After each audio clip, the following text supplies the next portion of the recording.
Hi there, this is Matt Wakeling and you're listening to the Guitar Speak podcast, produced here in Sydney, Australia, and zoomed all over the place through Apple Podcasts and Stitcher, and wherever else you find your podcasts. Now today, for episode number 52, we have a double header.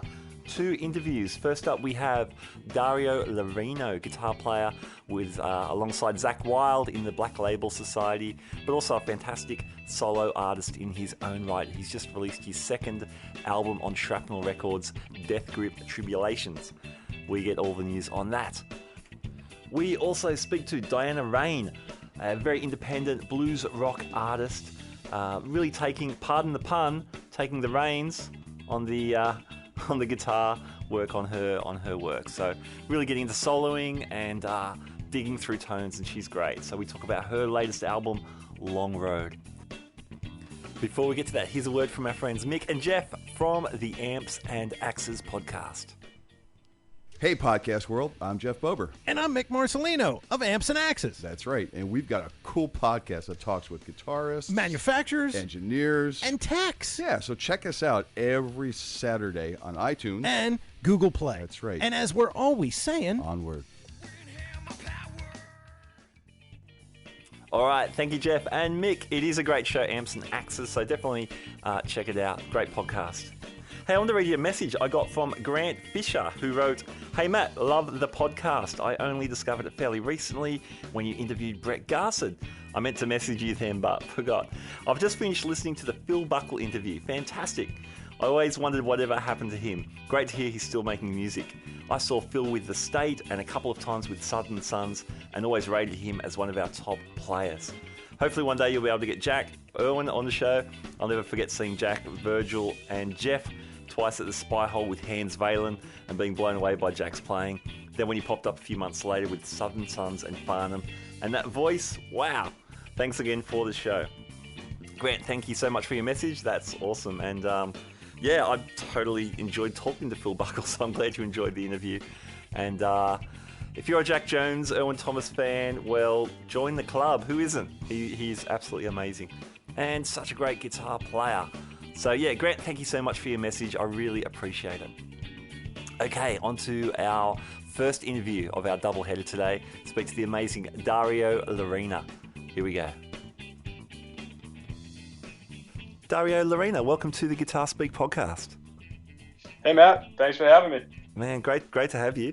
Really, really cool. And you've got a fantastic new album out, which I definitely want to get stuck into and talk about. But I'd love to know where guitar started for you. I noticed you started playing professionally and touring at the ripe old age of 16. I'm wondering, man, did you start playing when you were 3 or 4, or what was the what's your backstory there? No, I mean, my family was, musical when I was a kid growing up. My parents, my dad played drums. My mom was always playing the piano, and my uncles and everybody was musical. So I kind of grew up around music, and I think I wanted to be a drummer, and I got a guitar for Christmas, and I was like 6, 7, and I got a guitar, and I just, I never really put it down. I took lessons right away for years and years.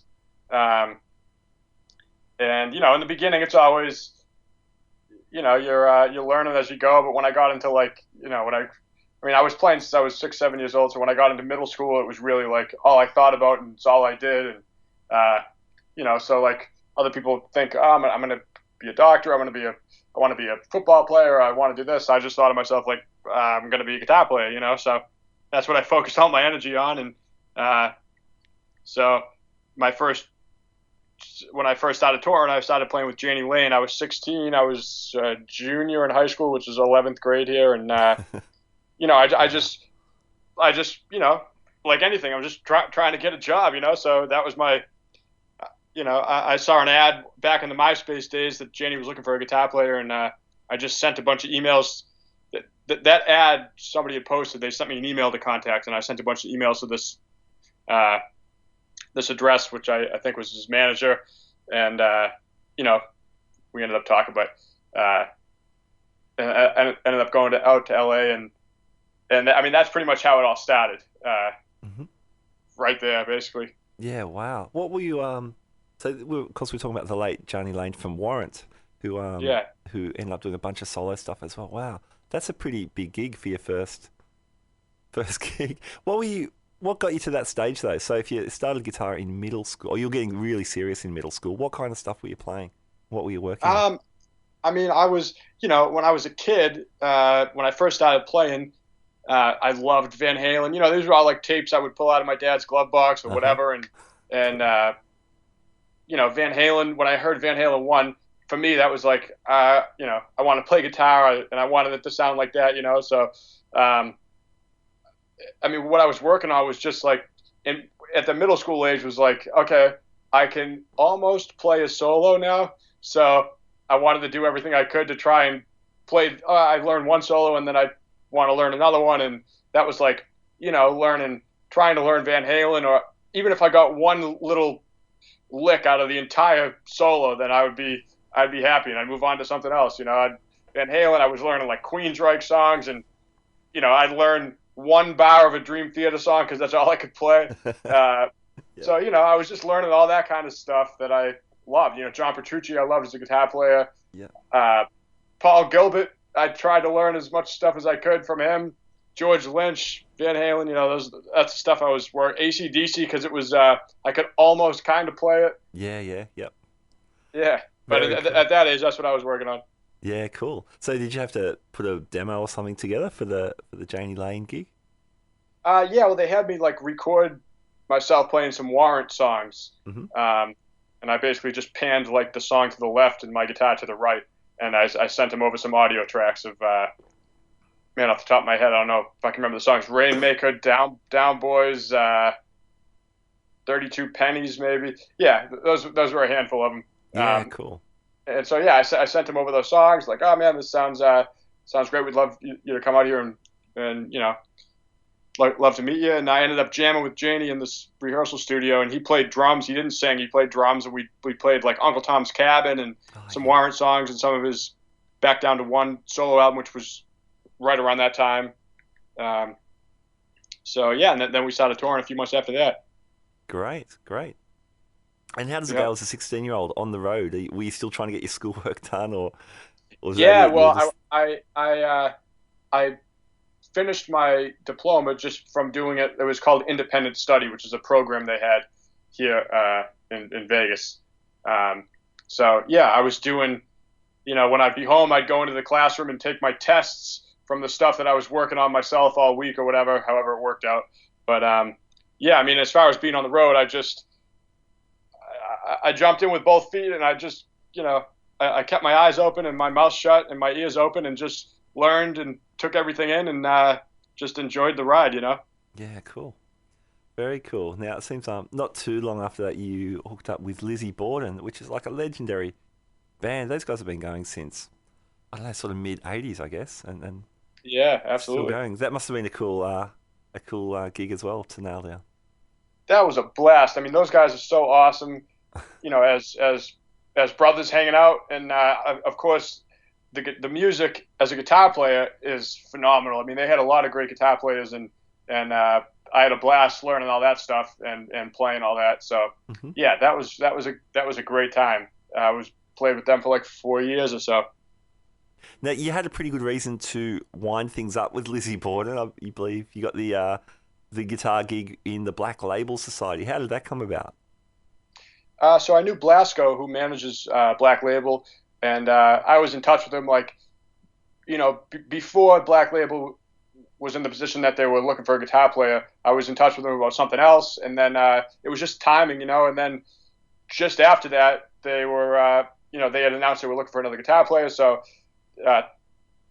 things kind of fell into place as far as talking with Blasco right around the same time, and I sent over some videos of me playing some Black Label songs and playing some acoustic guitar and singing on some of Zakk's Book of Shadows stuff. So I sent that stuff over, and then that was just around the end of the year in 2013. So yeah, it was like right at the end of the year, right around Christmas, just after Christmas. And then right around that time, they had me come out, and I hooked up with Zakk over at his Black Vatican studio out in LA, and yeah, that was it. Things went really well, and that was kind of how it all started. That's really cool. What's it like working with Zakk Wylde? Oh, it's phenomenal. I mean, he's a true leader and an absolute inspiration. Very cool. And you're still doing that gig at the moment, aren't you?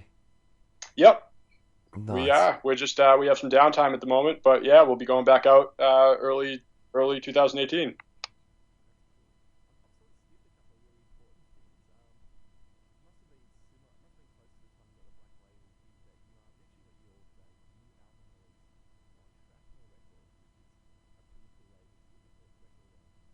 Yeah, so I released that in September of 2013, and then so it was right around the same time I joined Black Label, January of that next coming year, that 2014. So, yeah, that was my first solo album. As a guitar player, looking up to guys that were on Shrapnel, Yeah.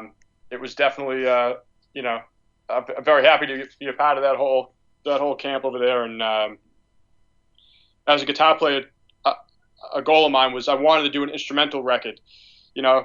Um, so I hooked up with Mike Varney, and we were able to do that together. And I mean, it was awesome. And then, it turned into the second one, which Death Grip Tribulations, which was just released. And yeah, it's been a great ride, and I enjoy sitting down and making that stuff. It's a lot of fun, especially as a guitar player.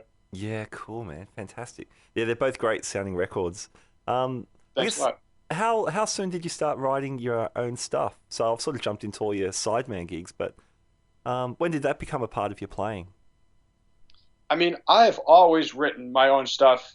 I mean, as a musician, I think you're always kind of like creating something. So I have, I have a ton of songs on my hard drive. I'm always putting ideas down, and you know, not just instrumental stuff. I mean, I play piano and I write songs and I sing.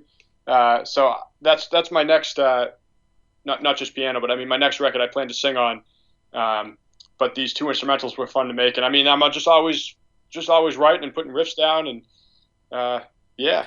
With your first album, what's the recording process? Are you recording stuff at home? Are you using a bunch of studios? Does Varney hook you up with a place? What happens there? Yeah, so I mean, I basically have the songs pretty much demoed, like as far as arrangement and everything. And I might have like a melody in place for the chorus. The solo, like the solos, the leads of the song, I write when it's time to put it down right away. I just write it and go. But other than that, everything else is demoed out and arranged, and I pretty much do that. And then I'll get together with my drummer, Dan Conway, and we'll like suss some things out, and he'll put his feel on it, and we might change this, that, and then from there we go into a studio, which yeah, that first place Vonnie hooked us up with, which was Count's Desert Moon Hmm. Studios here in Vegas. So yeah, we did drums in there. It took us a couple days, which knocked them right out, and then we did bass in there. And rhythm guitars, and then the rest I'm doing from my house. So then once all that foundation is laid, I come back to my house and spend, however much time I need to spend on it, and just write solo sections for every single song. And then that's pretty much it. That's Nice. the process for me. That sounds cool. That sounds like it's a pretty relaxed space too when you come to get your melodies and your solos down. Yeah, I like to just, I want to be able to record and delete and hit the space bar as many times as I need to without feeling like, hey man, can you fix that 100 times? No. That's very cool. So what's your home studio like? What stuff are you running there? I mean, I just have Pro Tools.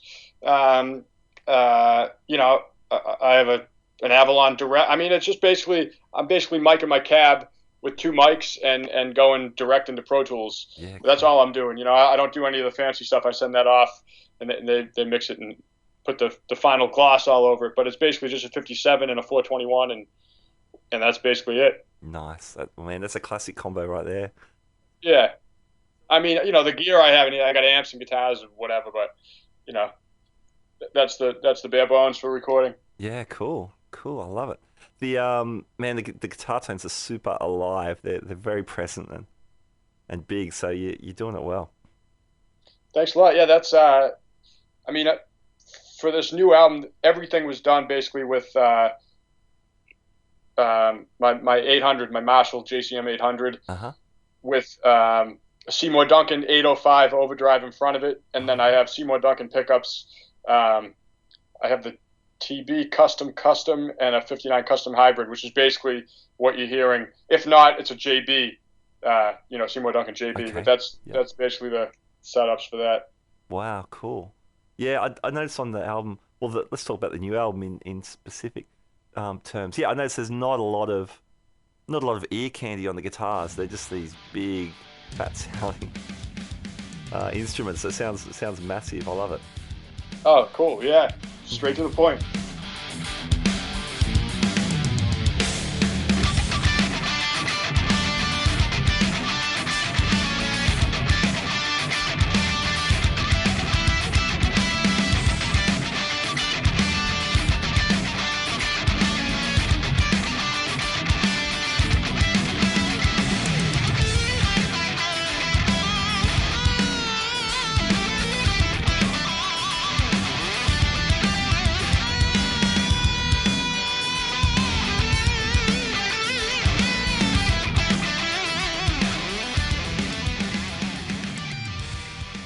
Are you playing your Lag signature guitars?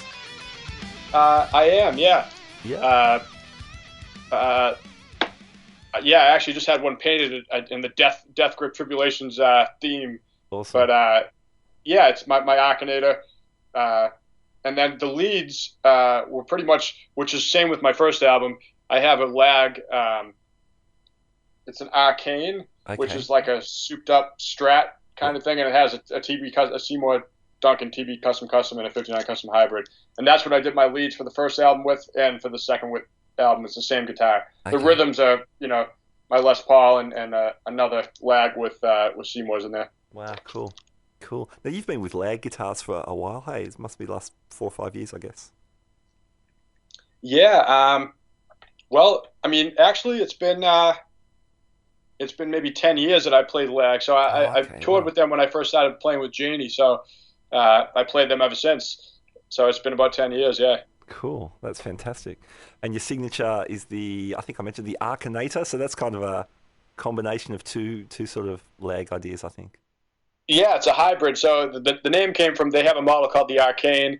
They also have a model called the Imperator. So that's where the name came from, is it's a hybrid of those two names, Arkinator. So the Arcane's, like I said, is like a souped up Strat, and then the Imperator is a Les Paul body shape. So I took the neck from the Strat and the Les Paul, and then put it on the body of the Les Paul Imperator shape. And we made some tweaks in there. I have the switch in a different place, and just one knob. And then it has it's mahogany body, maple neck, ebony fretboard. So yeah. Nice, very cool. Are you keeping the 25.5-inch scale from the Strat kind of thing? Yeah, exactly. Cool. I think that's a great combination. You got the snap of the longer scale, but you still got the girth. Totally. There's some down tuning as well, I think, or are you playing a 7? Not sure, like on a track like Guardian. Oh yeah, so that's just full step down, and then the low string is dropped. So it's a 6 string. It's drop D. Technically drop C, I guess, because it's full step down, and then you just drop the low string to the C note. Yeah, cool. Yeah. That's chunky down there. Yeah, definitely. It's a nice range. That's great. And then like 250 and Distant Shores, the same 6 string, just tuned to full step down with, and the low strings tuned to B. Well, A. It's drop A. Okay. Wow. Yeah. That's down there, man. Oh yeah, you just put a thick string on there, and hopefully it stays in tune.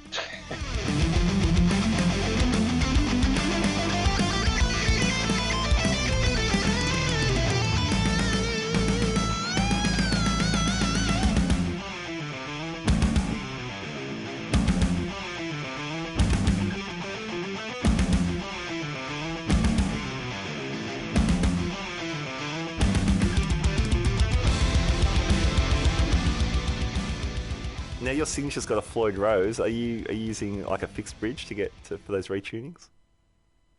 For the low tunings, for the rhythm, yes, it's fixed. Yeah. Okay. Cool. Is there a particular guitar you just leave in that tuning? Yeah, I have it's a lag, and it's Phil Campbell from Motorhead. It's his signature guitar, which is like an Explorer shape. And since the record, that one's been my drop B guitar. Black Label, I play that in drop D, drop C because it's full step down. But so yeah, that just stays in that tuning. Okay, cool. Hey, speaking of Phil Campbell, he appears on your record on the track 250, which is a great track. Yeah. Cool. How did that come about? How'd you meet up with Phil? Yeah, so Phil also played lag guitars, and we met doing clinics over in Frankfurt, Germany, at this music convention they have yearly called the Music Mesa. So we met there. We did clinics together for a weekend, and we just became good friends and stayed in touch. And then I live in Vegas, so Motorhead was coming through Vegas, shortly after that, and he called me and asked if I wanted to play Killed by Death with him. So I played Killed by Death with Motorhead here at the House of Blues, which was nice, awesome. Yeah, very cool. And then, we've just always been friendly. We talked about trying to do something together on my first album. But, especially when you're a touring musician, schedules can be all over the place. So we couldn't link up for that one. But the second one, timing was able to work out. So he did the recording, his parts from his studio over in Wales, and his son engineered it, and the sounds phenomenal. Yeah, sounds great. It's a great track. That's got some of that low tuning stuff as well, by the sounds of things. Yep, yeah, that's drop A. Yeah, cool. It's a killer sound. I'm always impressed when I hear an album like yours where you can get that low stuff sounding big, but it's got a lot of clarity and it sticks out in the mix. Like sometimes that really low stuff can get a bit sludgy, which I know is an aesthetic for some kind of bands, but for your stuff you need to hear the riffs loud and clear, but you somehow pull that off. Yeah, well, Fred Archambault, who engineered and mixed the entire record, I mean, he is just a frequency master, and he's got all that down. So that's all him. He made it sound absolutely killer. Nice, very cool. There's some piano on Heart of Night. You've mentioned you play keyboards a bit. That's a nice track. Nice juxtaposition to all the riffing going on around it. Yeah, that's my movie score track. Cool. It's just piano and some soft guitar. Yeah, nice. Hey, really surprising track was Same Dice. I love those horn arrangements. Yeah. That was, we were recording that song, and it had that swing, like jazz vibe to it. Yeah. And I just kept hearing horns. I was like, we got to get horns in the song. So I called up this guy here in Vegas, well-known Vegas guy named Lon Bronson, who has a band. He plays all over. He's got a horn section. He's a horn player. So I called him up and asked him if he'd help me chart and arrange these horns. And so I met with him a couple times, and I played some lines, and we came up with some stuff together. And then he charted it all out for me and lined up guys from his horn section. And we recorded the horns at the same studio we recorded my first album at, which was Count's Desert Moon, and spent a few hours in there. We had a trumpet, a baritone sax, and a tenor sax, and then one guy doubled up. So it was a 4-piece horn section, and I think it took the track over the top. I love it. Yeah, super cool. Man, the Barry parts are nice too. They just have that little features where they just stick out a little. That's such a cool sound. Totally, yeah. Fred worked his magic on that. That must have been fun. So when you're arranging, so are you sitting down with a guitar and just playing ideas and? Yeah, just playing like bluesy lines of like, hey, this might sound good in the, with the horn, but the horns are playing chords, so you got to check that has to be charted all out so they can read it and play it,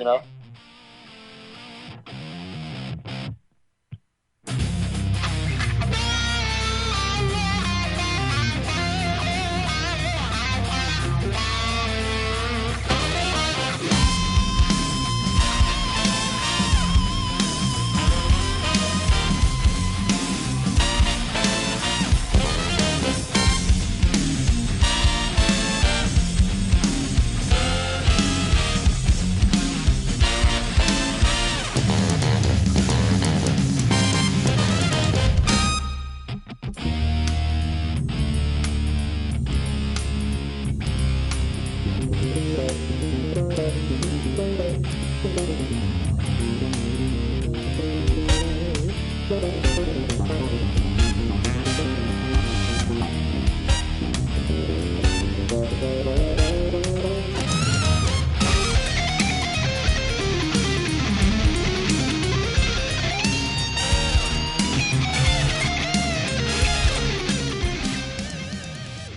there's some really cool bass moments on the record too, like two that stick out. One's on that track, Same Dice.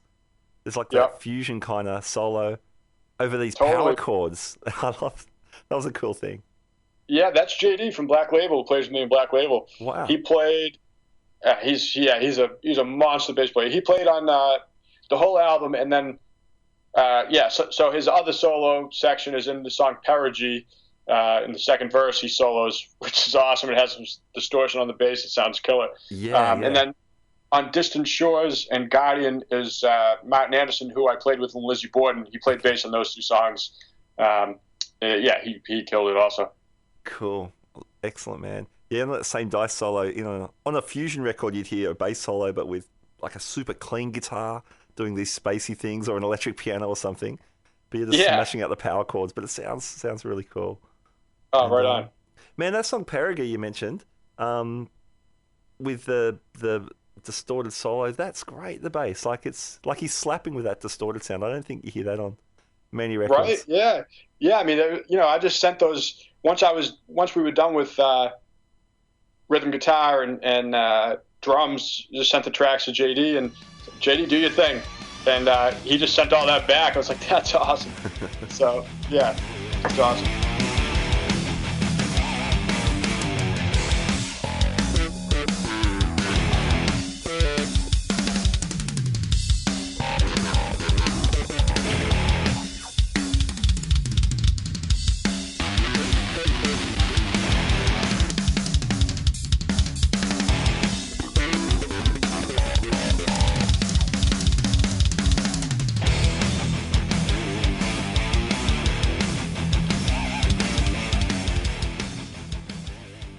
So, man, you pulled in some good friends for the record for sure. Yeah, I wanted to have all my buddies on it, and Jeff, who plays with me in Black Label, plays drums in Black Label. He played on the song Waves of Nostalgia. He played drums on that song. Oh, cool. Which was a riff that we would jam like at soundcheck all the time. Okay. So it was like, It was only right. It was like, Jeff, you're going to play on it. So yeah, he played on that. Oh, that's cool. I like the rhythm sound on that tune. It's got that really cool delay kind of texture. Yeah, definitely. I think the delay drives the whole song. Cool. Are you adding that after the recording, or is that going to the tape? That was after record. I mean, I wrote it like in Pro Tools with the delay, so I mean it was added after. Yeah, cool. That's a cool tone. If I can just go back to Perigee though, that song really struck me as an interesting mix of ideas. Like to me, it sounded quite old school, which kind of might reflect some of your influences that you mentioned already, but it's still got a very modern take to things as well. Yeah, definitely. I mean, I love all different kinds of music. I mean, my heart's in the old school guitar-driven stuff, So that I think that'll always come up. But I mean, I listen to everything. I love every kind of music. So I think the whole album is very vintage, modern kind of vibe. Planning on touring this? I see you've got a show coming up at the end of June. Is that highlighting this material? Yeah, well, we just did the first show at, playing my solo stuff, which we played here in Vegas at a club called Vamped. Awesome club, and the show went great. That was our first show, playing songs from both these instrumental albums. And it's my drummer who played on both the instrumental albums. He's playing with me. JD's playing with me from Black Label, and guitar player named Zakk from here in Vegas. And that was our first show, and now we're going to do another one at the Whiskey on June 30th. It's a Friday night, and I mean those are the two we had planned, and we'll see what else comes up. Black Label will be going back out pretty soon. So does that fill out your year, or is that you got some other things going on? Well, that'll start in 2018. So after the Whiskey show, I'm just working on a bunch of things. I'm trying to do another little thing off of Death Grip, so when we have that confirmed, I'll announce it. But I'm gonna try. I'd like to try and write and record a whole new record by the end of the year, but we'll see what happens. Okay, cool, very cool. So that's the one you mentioned where you might add some vocals. Yeah, it'll be a it won't be an instrumental album. Yeah. Hmm. Cool. Sounds great. Sounds really cool. Well, we'll definitely keep an eye out for that. Yeah. Dario, what's the best way for people to keep up to speed with all the stuff you're doing? Well, my website's DarioLorina.com, and from there you can get to I'm on Instagram, Facebook, Twitter. Usernames are just at Dario Lorina. Facebook is /Dario Lorina official. But DarioLorina.com, you can get to anywhere, YouTube, whatever. That's the hub. Yeah, cool. All right, that's great. That's really cool. Yeah, your website's great. It's got lots of cool info. It seems pretty up to date, and it's got some good stuff there. Oh, right on. Well, man, Dario, you have fit a lot into your 27 or 28. How old are you now? Is it 27? 27. 27. You have fit a lot of stuff into 27 years, but you've obviously worked very, very hard all the way along too. So, man, congratulations on the new album. And thank you very much. Cool, and thank you so much for joining us. I'd love to talk to you again when maybe when your new record comes out and see what you've been up to. Absolutely, man. I appreciate it. Cool. Okay, thanks, Dario. All right, thanks a lot, man. Cheers.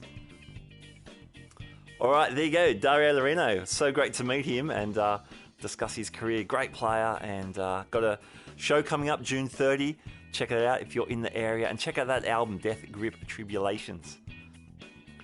All right, on to our second interview of the show with Diana Rein, who, as I mentioned at the start of our show, is an independent blues rock guitarist, singer-songwriter, really digging into the guitar tools on her latest work. She's a J-Rocket artist, she's a strat cat, and it was great catching up with her. She's got a super interesting backstory as well, which we'll find out about. So here we go, my conversation with Diana Rein. Diana Rein, welcome to the Guitar Speak podcast. Thank you so much. I'm excited. Ah, great. Now, in my research of you, it turns out you were born in Romania, but you moved to the States at a really young age. Is that right? Yes, I moved to Chicago, Illinois when I was 3 years old. Okay, yep. And did you come from a musical family? On my mother's side, I can't say there's any musical influence, but on my father's side, my father played clarinet and saxophone, and he taught he was a professor of music in Romania. Yep. And my aunt was actually a famous singer in Romania. So yeah, it comes from my father's side. And then when we came to Chicago, we basically came with $50 in my dad's pocket. We ended up getting a free pizza. And that was really great that we were able to do that. But we had a sponsor that we came to in Chicago, and my father could not continue music. He had to make ends meet and put food on our table. So he ended up becoming a janitor in some of the high-rise buildings in the city of Chicago. Okay, wow. Did he keep playing at all, just for his own enjoyment? No, and that makes me really sad. I mean, he just emailed me 2 weeks ago, and he emailed me a film. It was a Romanian film, and he said, "Do you recognize anyone?" And I'm like thinking, I have no idea. I'm looking at this video of this movie with some like girls dancing, and at first I thought maybe it was my aunt. And then I see like a band playing, like it's a whole like dinner band scene in this movie, and then he's like, "I can't believe you didn't notice that was me playing the saxophone in the background." And I was like, "No." And I look at it, I said, "I can't believe I never knew about this until now." But I still wish he would have continued playing. I think he got a lot of joy that I was interested in music, and that I took piano lessons when I was young. And I think he wishes I would have stayed with the piano. He's more of a piano guy, but I just cannot deny how much I love the guitar. So sorry, Dad, it's the guitar for me. Awesome, very cool. So you're doing piano. When did you move over to guitar? Well, there was quite a space between piano and guitar because I was acting. I was going to a grammar school that they had all the arts. Like we had extracurricular like art class, music class, dance class, drama, and piano, and so I was focused on acting for a long time, because when I was 11, I booked the films Home Alone, and then when I was 13, I booked Home Alone 2, because they asked the children back to come back for the second film. Awesome. So That's cool. I was a little confused. I mean, I loved music. Music was always like the number one art that came into my life. But then I got a little sidetracked with acting. Sure. I just picked up the guitar when I was 16 in high school. Okay, yeah. That's the thing with people involved in the creative arts somewhere. Like, I don't know, sometimes when an actor will come out with an album or something, people are like, what's this guy, what's this girl doing? But I think a lot of people don't understand at a young age. Like yourself, people will be studying acting and singing and dancing, and they'll have a whole bunch of creative stuff up their sleeve, and it's just the opportunities that present themselves first. It's kind of unfortunate, because when I think about let's say, for instance, Macaulay Culkin, who was the child Kevin in Home, it wasn't. I think recently he came out with a band, and he had like tomatoes and food thrown at him. Wow. So I am fortunate, on the other hand, that I didn't get famous as an actress, so that people don't know me as that first. And sometimes I feel like if you get famous as a musician and transition to acting, that's an easier transition. Like if you think of someone like Justin Timberlake, who's now acting. So, but for whatever reason, if you are an actor first and then try and do music, it's not as easy. It's not as, the perception is different. Sure. So, just a sidetrack. Did you enjoy, booking those movies as a young kid? Were you pulled out of school? Were you homeschooling? How did that all work for you? I was pulled out of school. I have a funny story with that, because the tutors and my teachers were not in good communication, and my parents, who, like I mentioned, were from Romania, they didn't really know what was going on, and they were working, and I would go to the set with my grandfather, who did not speak a lick of English. Oh, wow. So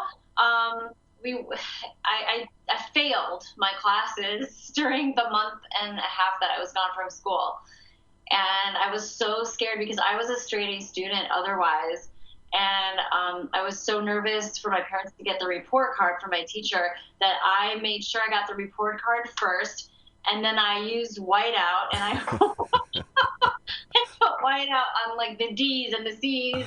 Yeah. Changed to A's and B's, and my dad was still upset that I got some B's. So,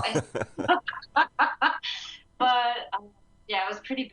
And then for the second film, I made sure I had good communication between my teachers. That's a lot to take on, though. What were you, like 13 by the second one? That's a lot to take on yourself. Wow.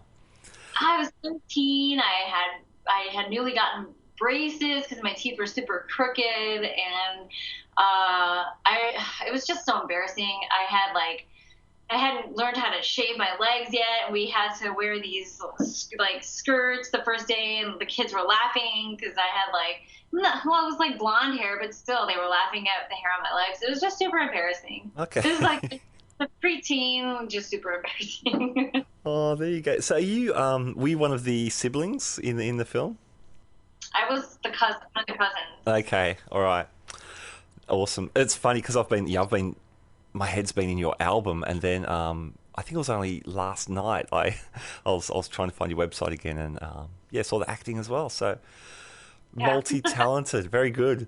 So so back to 16. So you're starting on the acoustic guitar. What stuff were you into? What were you playing?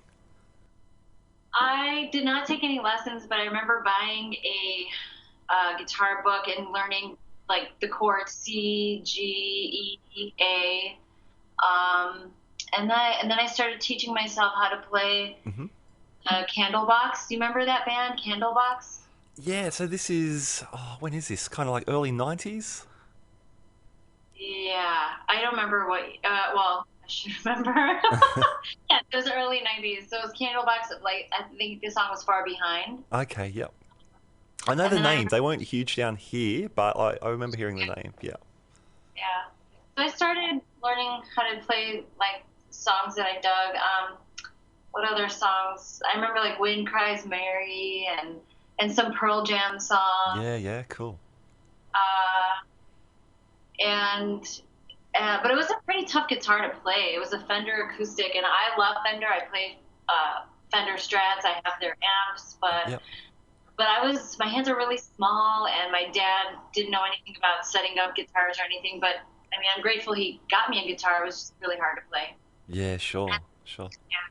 And then I put it down when I went to college because I majored in acting, Bachelor of Fine Arts in acting, and so I moved away from Chicago all the way to California for school. Okay. Yeah. And I did not take my guitar with me, and I was just focusing on acting. Yeah, sure.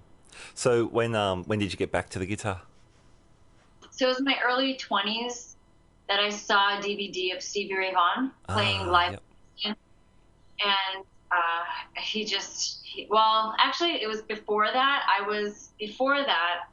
I moved back home to Chicago from California, and I was I got my mom to buy me a Baby Taylor. So that was a lot smaller, and I started composing songs with the Baby Taylor. Oh, okay, yeah. And then that culminated in me doing shows around Chicago and recording my first 8-song album called The Back Room. And then after that, because I was doing a lot of acoustic, that's when I found Stevie Ray Vaughan's DVD. And I was like, oh, God, electric's even better. I want to play like that. Great. So you ended up getting an electric. What? Do you remember your first electric? I do. I actually sold it not too long ago. It was an Ibanez. I don't remember what model, but I had this car sticker company make these hologram stickers with my initials D and R, and I put that like Stevie Ray Vaughan had on his #1 guitar. Yeah. Cool. I stuck those stickers on there, but it was really pretty. It was maroon, and it had this like pearl, abalone trim on the outside. I've always had rosewood fretboards. Since then, it was easy to play. It was a thin neck, so it was easy for me to play. But I would have never guessed that my preference would be like thick baseball bat necks. Okay. And a lot of guys that I talk to that have larger hands, they like the thinner necks. I have small hands, and for whatever reason, the bigger, thicker necks work for me. Okay. I don't know. Yeah, cool. So when so you say you're playing a Strat now. When did you get your first Strat? I was probably around 2004 or 5. Okay. Yep. It was a California series red Strat that my dad found on eBay, and it's actually this year it's 20 years old this year in 2017. Ah, cool. Very nice. I didn't have it for all that time, obviously. Yeah, but, sure. But my dad got it, and that's the guitar that I tuned to E flat while I'm performing. Okay. Yep. And then I got another one. It's a 62 reissue hot rod, vintage hot rod, and that's got the thick neck. Yep. And I call that like my #1. It's really pretty sunburst and rosewood fretboard. I think I got that maybe in 2014. Okay. Yep. Yeah, my husband got that one for me. Yeah, cool. So is that one in standard tuning? Then a few others in E flat? Yes, that one's in standard tuning. Yeah, cool. And what about strings? What kind of gauges are you into? Oh my goodness. Well, I actually do something a little different. So I'm using the Dario strings right now. Yep. And they're called the nickel wound, and I use the 9s and I didn't do this before. I used to use 10s all the time. Yep. But I use the 9s, and then for the low E string, I use a 1.422 millimeter. It's the same nickel wound by Dario, but it's really thick. Okay, yeah. So I just like it for that low E string to be pretty powerful. So Cool. yeah. Nice. How'd you come upon that? It's funny you should ask. I really love an artist named Philip Sace, Yep. and the reason why I think I really dig him is because he's probably the closest to me seeing Stevie Ray Vaughan live Okay. that I will get. He's not a what is it called? Not imitator. What is it called An when impersonator. impersonator? Yep. Impersonator. He has his own amazing original music, but it's just the conviction with which he plays, the strength with which he plays. It's pretty captivating. It's pretty awesome. So I read that that's the setup he uses, and I was like, okay, I'm going to give it a try. And I'm pretty happy with the nines on the high string because it's really easy to manipulate and bend. Mm-hmm. And it still sounds pretty darn good. Yeah, I mean, there's always talk about big strings and big tone. I mean, obviously Stevie Ray had the big strings, but the other spectrum, I think Billy Gibbons has been known to play 8s and even 7s. So it's no quick and fast rule. I think for most players, it's more the feel of it, and then you work your tone out as you go. Because you're pulling a big tone on, especially on your new record. It's just great classic strat tones are going on there.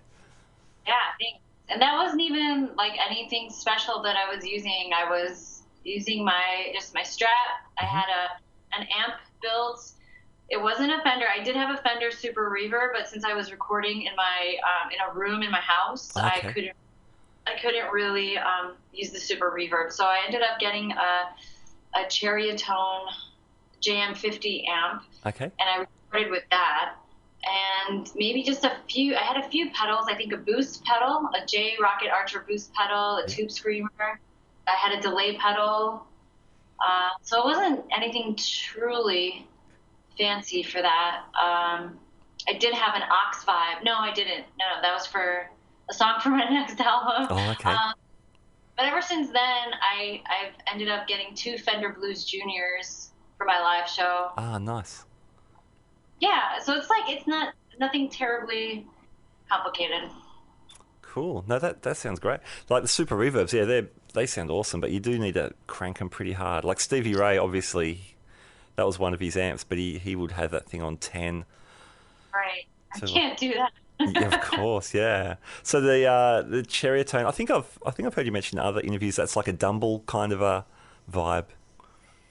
Yeah, it's they made it in Malaysia. Mm-hmm. It's a great company, and it has like people see it and they think it's a Dumble. They're like, "Holy cow, does she have a Dumble?" I'm like, "No." But it sounds great. Yeah, cool, nice. There's a big splashy kind of reverb on some of those tracks. It's like a classic Fender kind of sounding reverb. Is that from the amp, or are you doing that outboard? That was from the Cherrytone amp. Yeah, cool. Yeah, I'm kind of I love reverb. Yeah. It's a cool tone. It's very cool. And you're working with J Rocket. Tell me about your association with them. So I had another boost pedal and it broke down on me when I was recording, and I had heard a lot about the J Rocket Archer boost pedal. Yep. And so I just called them. I called the number on their website and I talked to Chris, who's their artist rep, and told him my situation. And he said, "Okay, that's cool. I'll set you up." And I actually met them for the first time this year at NAMM, and I tried out their Dude pedal, and so I have that on my pedal board now. Ah, nice. Yeah, it's really cool, and yeah, so and I guess if you go to their website, you can see me as one of their artists on the website. That's excellent. That's so good. Yeah. I think the Dude pedal, that's like a Dumble kind of inspiration thing for them, isn't it? It is, and it's just really powerful sounding, and it can make you sound like you're playing through like a 4x12. It's got a lot of different like a ratio and a deep knob, and it's you can get a lot of different things. But it's as soon as you put it in, you like depress the button, if you put the volume up, even like the slightest, it just gets loud. A lot of kick. Nice. So let's talk about your album. So Long Road came out last year, 2016. Can you talk me through the writing and the production process for that? The writing started in January 2015. I was working on my electric lead guitar skills for a few years before that, and I did not want to start writing an album until I felt more really confident with what I was doing and that I could pull off a blues rock record, because that's the kind of music I've always wanted to record, and I didn't want to do it until I really could do it. So January 1st of 2015, I said for the next 2 weeks, I'm just going to write songs every single day, and I'll choose the songs that I like the best for this album, and that's what I did in those 2 weeks, and it was fun. That's kind of how I do my songwriting process. I take time out to do that in an extended amount of time, because I know that that's how I work best. Instead of always having my channel open, I decide when I'm going to open it. Plus, I like having life experience in between. Yeah.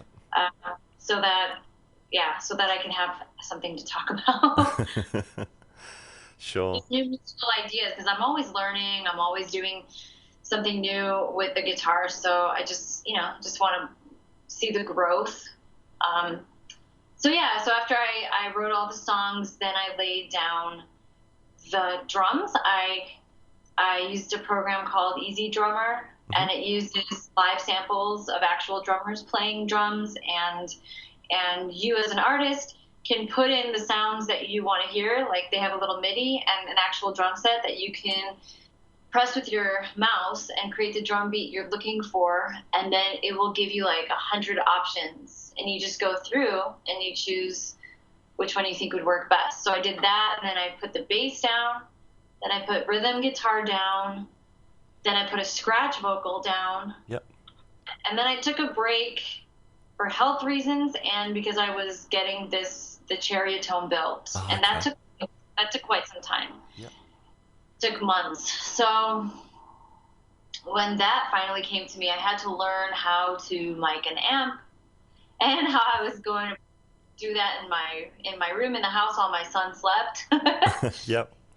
And try not to bother anybody. So I recorded the lead vocals, and then I ended up recording sorry, did I say vocals? I ended up recording the lead guitar, and then the final thing I did was vocals. Okay, yep. Cool. So you're all self-produced on this record? Yeah, I did it all. Yeah, wow. Very cool. Very cool. What's the bass? What bass are you using?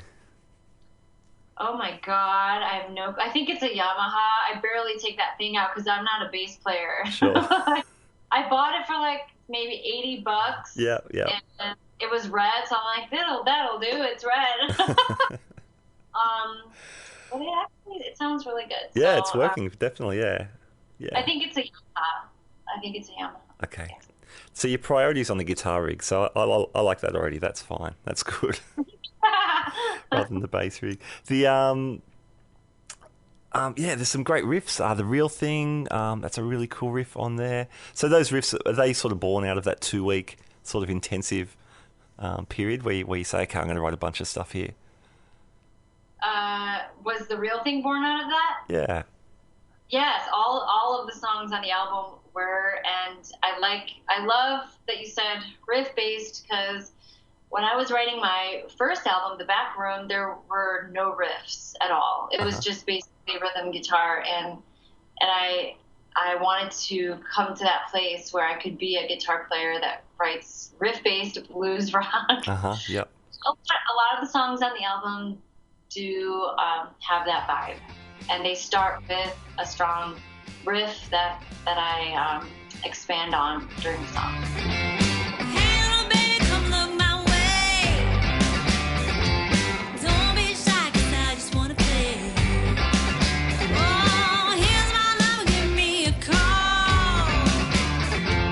Hold on,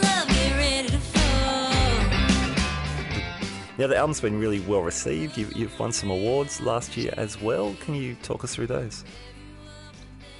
Well, let's see if I don't want to forget. I did win the LA Critics Award for Best Female CD, Best Blues Artist, and Fan Favorite. So good. Yeah, I also won Best Blues Female for the Blues Doc Awards from the UK. Mm-hmm. And I was also I was also nominated in the first round for the 59th Annual Grammy Awards for Best Contemporary Blues Album. Wow, fantastic. And that was like part of the 100 first round nominees, and then they dwindled it down to 5. Sure. So not this year. I didn't win this year, but music to come from me. Yeah, cool. Very, very good. Are you have you done any gigs to support that? I know you've got a solo gig that I want to talk about in a moment, but have you pulled a band together for any album support? Well, it's funny you should mention that. I actually was wondering about how I was going to get these songs out to the public, because I feel like, well, they did get a good reception, but before I knew that they got a good reception, I just knew that I needed to put these out there the way I envisioned them to be. Mm-hmm. But life sort of sidetracked me, and I got involved with the band, but they were already a pre-existing band. So Okay. I did play some of my songs, Yep. and we did play some blues festivals out here in Southern California. But I just felt that it wasn't the right situation for me, and that's how I came to the one-woman show, Uh-huh. Yeah. because I wanted a vehicle for my vision of my songs to be out there. And yeah, it's almost a year since I released my album, but at time really, like, I remember Prince saying, "Time is a trick." Prince Rogers Nelson, I'm talking about. Yeah. That time is a trick, and I believe in that, because who cares when my album was released, I feel like there's still something unfinished in my soul. So I'm going to figure out a way to get that done so that I don't have any soul regrets, you know? Sure. Yep. Yeah. No. So that's what I'm working on. It's been actually like 3 months of me figuring out the right setup, and it's not easy. Like, I've gone through a learning curve. I had one idea of how it was going to be, and I did perform at a TEDx Temecula show near me, Mm-hmm. and the NAMM show this year in 2017 in January. Yep. Nice. I performed there with this setup, and then I performed at a showcase near me as well, and it didn't feel right. So then I was back to the drawing board, and now I finally feel like I figured it out. But that's just I'm always doing some sort of iteration of my project and figuring it out. Sure. Well, that's that's part of the process, isn't it? Working through things, trying stuff, seeing what sticks and what doesn't. Now, this setup you're talking about, does it still involve a suitcase? Could you tell us about that? So that was part of the problem. I really love the suitcase. It's basically a vintage Samsonite suitcase. I didn't do it myself, but I had someone build it for me, and they cut out a huge hole in the suitcase and put in maybe like a part of a kick drum. Uh-huh.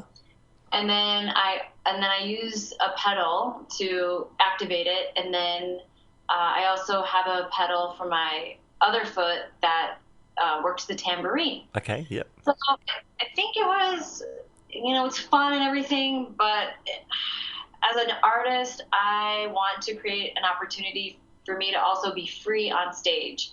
So I will be incorporating it into my sets, but it may not be for every single song. Yeah, sure. I'm going to pick and choose how I use it. Very good, very cool. Now, you mentioned you've already started some work on a next recording project. Where are you up to with all of that?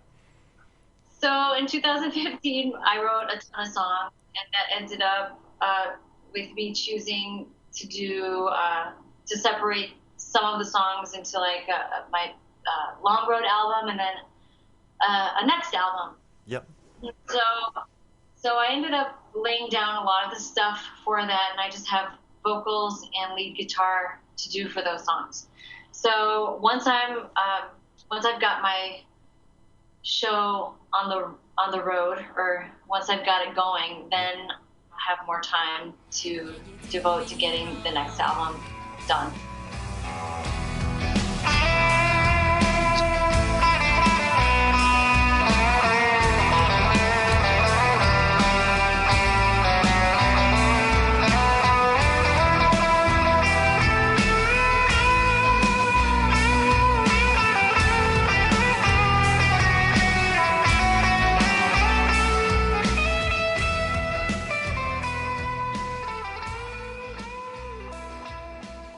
Diana, what's the best way for people to keep up with all your stuff? The best way would probably be my website, dianarain.com. Mm-hmm. And on there, you can connect me through all of the social media. Yeah. It's just, and you can see all my videos on there and Instagram photos and any news, show opportunities, show dates.